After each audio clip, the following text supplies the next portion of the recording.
At some point, I realized my phone was taking better street photos than my actual camera. At least I felt like it was for the kind of photographs I was after. The long zoom and the compression that it creates makes for these surreal, collage-like images that I couldn't always get with my telephoto lenses. The main reason being I just didn't have a lens that reached that far, and if I did, it'd be way too big to lug around. This camera is the size of my wallet, and it zooms to 200 millimeters and gives me that same compressed look that I love for my 8x zoom on my phone. Except it's a legitimate camera, and it's a camera I've been using so much lately that I'm literally making another video about it. That's how much I love it.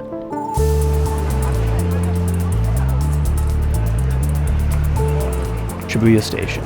It's one of those places that feels like a fever dream. It's basically a massive beehive of people flowing in and out, and while it seems like there's no sense of direction or organization, somehow things just work here. I don't know, but whoever designed this part of the station, they should get a raise because it's an absolute playground for street photography.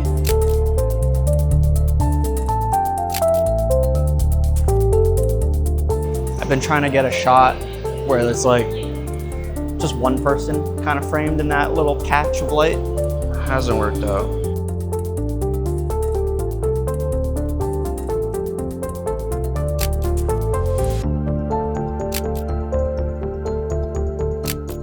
There's a version of this photo that only exists because I was so far away that I was able to take in those 3 layers into the composition. It's a photo I wouldn't have been able to take if I was anywhere closer. So I have a theory. What's the theory? The theory is that... Now you're on camera. Oh, me? Wait, me? What the fuck? So, do you know Sarah and David? They're Yeah. So Sarah they, Van Ree? Yes. And So they David? use like an iPhone and they use like Fuji APS-C cameras and they like zoom in a lot. So a lot of their work though is shot with like smaller sensors. Yeah. So with full frame or like bigger cameras, you get a lot of compression when you zoom in.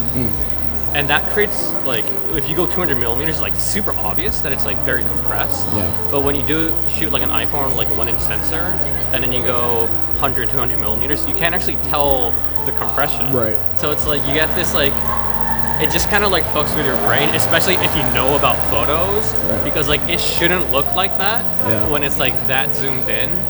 But then like it's hard to tell that it's like that compressed, because I shot with the G7X as well. Like I felt the same way, where it's like I feel like it's okay to zoom in that much because it doesn't look that wonky or like compressed, right? Yeah.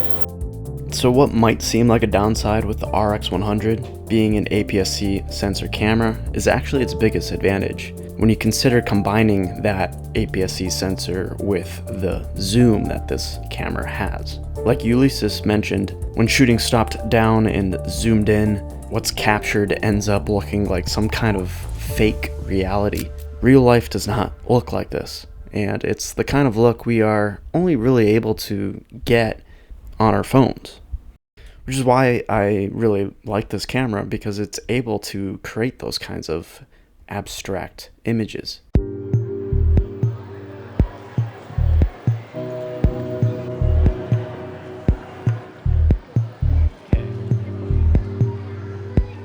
not sure the light is working anymore here.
said so many things about this camera in regards to photography. And believe it or not, it doesn't end there. I actually use the RX100 as my video camera, and occasionally as my main video camera. Most of my last video in Kyoto was shot on the RX100. This camera's no FX3 or anything like that, but it gets the job done, and best trait is the fact that it's so small and so practical for filming. Now, its biggest drawback would be the fact that its image quality is not good. Let's just say that.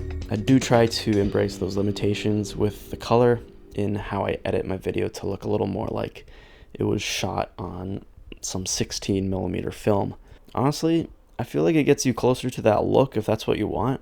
Just because the image quality for video is pretty grungy already, it makes it somewhat look less like a digital camera filmed the video.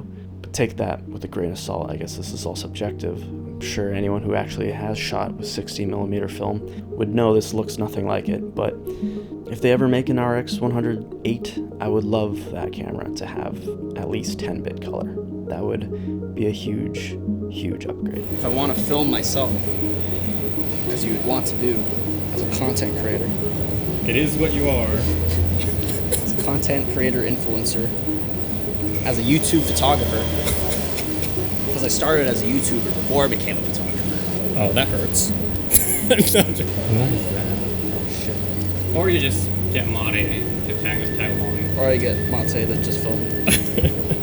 To make things a little more fun with this camera, I took a page out of how I use the magnetic GoPro mount with my action cameras. Figured that the RX100 is light enough that it would actually work with this magnet mount as well. It's a nifty little gadget, and it makes it so I can attach the RX to any surface.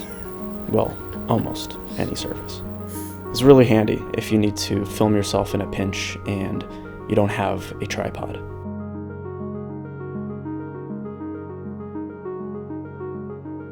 For those of you interested in some more sample photos I've taken with the RX107, I created a hidden page on my website built by Squarespace, today's sponsor. Making a mini portfolio is incredibly easy to do with Squarespace. It can be as simple as dragging and dropping your files into their pre-made templates, or you can take it one step further and use their wide range of customization tools to make your site truly your own. I've personally been using Squarespace for over 6 years now, and I'm grateful that they're a longtime sponsor of the channel as well. It's been one of those core tools in running a business and being a solo creator in today's creative industry. So if you're looking for space for your images to live outside of feeds and algorithms, try out Squarespace for free and build your own website. Visit squarespace.com/Faizal to start a free trial and use the code Faizal to get 10% off your first website or domain. So if you couldn't already tell, I really like this camera. And I know a lot of people like to poke fun at those who gush over camera gear and whatnot, but there really shouldn't be any shame in loving cameras. Everyone's going to be different, and a camera I enjoy is not necessarily a camera someone else will enjoy. What matters is that you have fun with what you use, and it actually helps you in achieving the images that you want. That's certainly the case for me with this one.